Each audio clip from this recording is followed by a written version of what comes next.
மத்தேயு 9:35. அவர் எல்லா பட்டணங்களிலும் எல்லா கிராமங்களிலும் சுற்றி நடந்து ஊழியம் செய்தார். பின்பு இயேசு சகல பட்டணங்களையும் கிராமங்களையும் சுற்றி நடந்து ஜெப ஆலயங்களில் உபதேசித்து ராஜ்யத்தின் சுவிசேஷத்தை பிரசங்கித்து ஜனங்களுக்கு உண்டாயிருந்த சகல வியாதிகளையும் சகல நோய்களையும் நீக்கி அவர்களை சொஸ்தப்படுத்தினார். இயேசுநாதர் சகல பட்டணங்களையும் கிராமங்களையும் சுற்றி நடந்து ஊழியம் செய்தார். இந்த பிரயாணம் பண்ணுவது அது ஒரு சாதாரண விஷயம் அல்ல. ஒரு முறை சகோதரர் அகஸ்டின் ஜெபக்குமார் அவர்களின் இடத்திலே சொன்னார்கள், ஒரு விமான நிலையத்திலே நானும் அவரை சந்தித்து கொண்டோம். அவர் வேறொரு விமானத்திலே போகிறார், நான் இன்னொரு விமானத்திலே போகிறேன். இது கல்கத்தா விமான நிலையத்தில் நடந்த ஒரு சம்பவம். அப்போ அவரை சந்தித்த போது ஒரு வார்த்தை அவர் சொன்னார், பிரசங்கம் பண்ணுவதை விட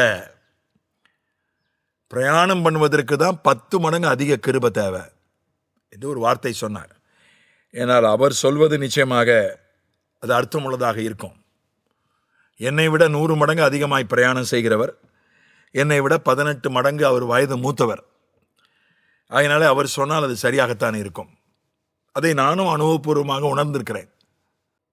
1 மணி நேரம் பிரசங்கம் பண்ணுறதுக்கு 10 மணி நேரம் பிரயாணம் செய்ய வேண்டியிருக்கும். அதுக்கு பிரயாணம் செய்வதற்கு பலன் தேவை, அனுகூலம் தேவை.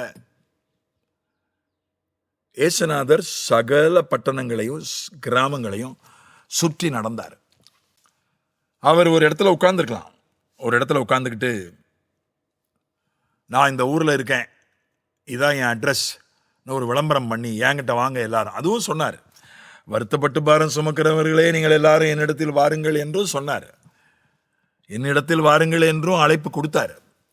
ஆனால் அதில் எல்லாரையும் தொட முடியாது. என்னிடத்தில் வாருங்கள் என்கிற அழைப்பில் ஒரு பகுதியினர் தொடப்படுவார்கள். மற்றவர்களை நாம் போய் தான் சந்திக்கணும். நாம் தேடி போகணும். ஆடுகளை மேய்ப்பன் தேடி போகிறான்.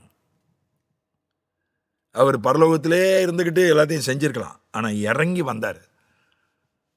அடிமையின் ரூபம் எடுத்து தன்னை வெறுமையாக்கி மனுஷ சாயலாகி இறங்கி வந்தார்.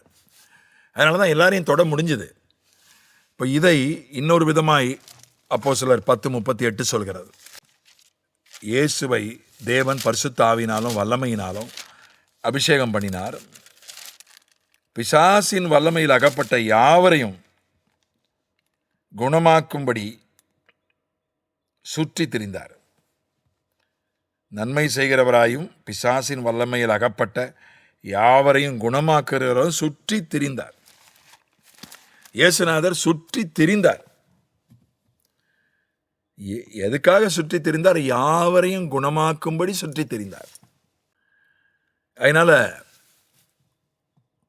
ஒரே இடத்துல இருந்து ஊழியம் செய்கிறது அது ஒரு விதமான, ஒரு சபை இருக்கு, ஒரு பாஸ்டர் இருக்காரு, ஒரே இடத்துல இருந்து தான் ஊழியம் செய்கிறாரு. ஆனால் அங்கும் கூட அவர் சுற்றணும், வீடு சந்திப்பு போகணும். சபைக்குள்ளேயே உட்கார்ந்துட்டு இருக்க முடியாது. தன்னுடைய சபையிலே, என் சபைக்கு யார் வராங்களோ அவங்களுக்கு தான் ஊழியம் செய்வேன், என் வீட்டுக்கு என் அலுவலகத்துக்கு யார் வராங்களோ அவங்களுக்கு தான் உதவி செய்வேன், ஊழியம் செய்வேன், யார் எனக்கு ஃபோன் பண்ணுறாங்களோ அவங்களுக்கு தான் நான் ஊழியம் செய்வேன், நானாக ஒருத்தருக்கு ஃபோன் பண்ண மாட்டேன், நானாக ஒரு வீட்டுக்கு போக மாட்டேன், நானாக ஒருத்தரை போய் சந்திக்க மாட்டேன் என்று ஒரு பாஸ்டர் சொல்ல முடியாது. அவர் போய் வீடுகளை போய் சந்திக்கணும். ஆத்துமாக்களுக்கு ஃபோன் பண்ணி ஏன் சபைக்கு வரல, என்ன ஆச்சுன்னு விசாரிக்கணும். அவரும் அந்த சபை என்கிற அந்த வட்டத்துக்குள்ள அவரும் சுற்றி திரிகிறார்.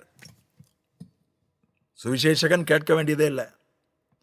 ஆந்திராவை சார்ந்த ஒரு சுவிசேஷகர், ஒரு தம்பி, அவர் நம்மிடத்திலே இறையியல் படித்தார், பட்டம் வாங்கினார்.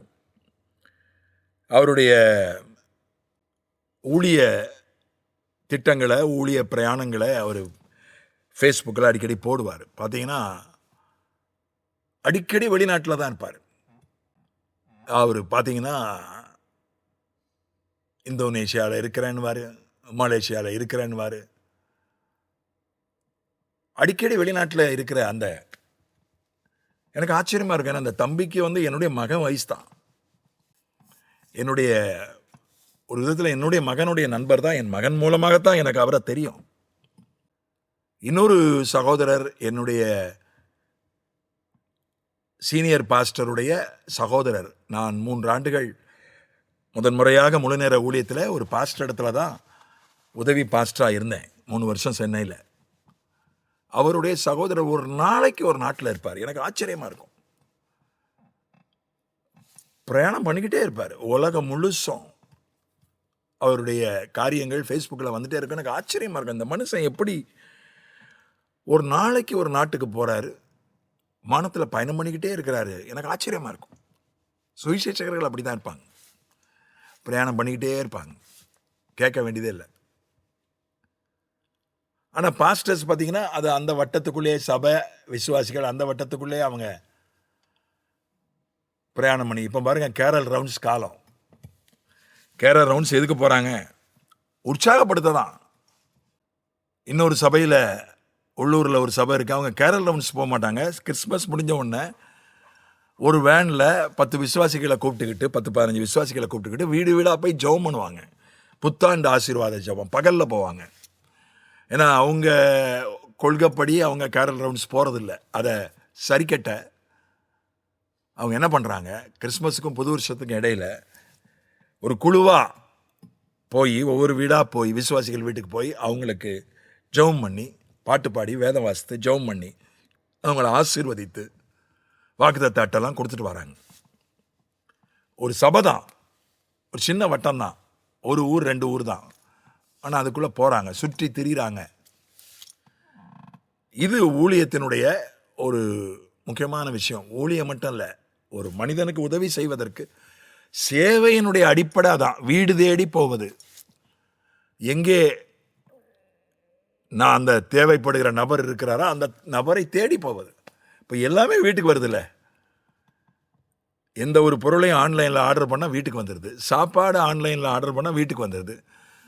ஒரு வாகனம் வேணுமா ஆர்டர் பண்ணால் வீட்டுக்கு வந்துடுது. எல்லாமே வீட்டுக்கு வருது. இயேசுநாதர் அதை அந்த காலத்திலே செஞ்சிருக்கிறார். ஆத்துமாக்களை தேடி போய் ஊழியம் செய்வது இது கொஞ்சம் கஷ்டமானது தான். அவங்கள நம்ம இடத்துக்கு வரவழைக்கிறத விட நாம் அவங்க இடத்துக்கு தேடி போகிறது கஷ்டமானது தான். ஆனால் அதுதான் எல்லாரையும் தொடுவதற்கான ஒரு முறை. அந்த நாம் மக்களை தேடி செல்வோம், அவர்களை ஆசீர்வதிப்போம். ஆமென்.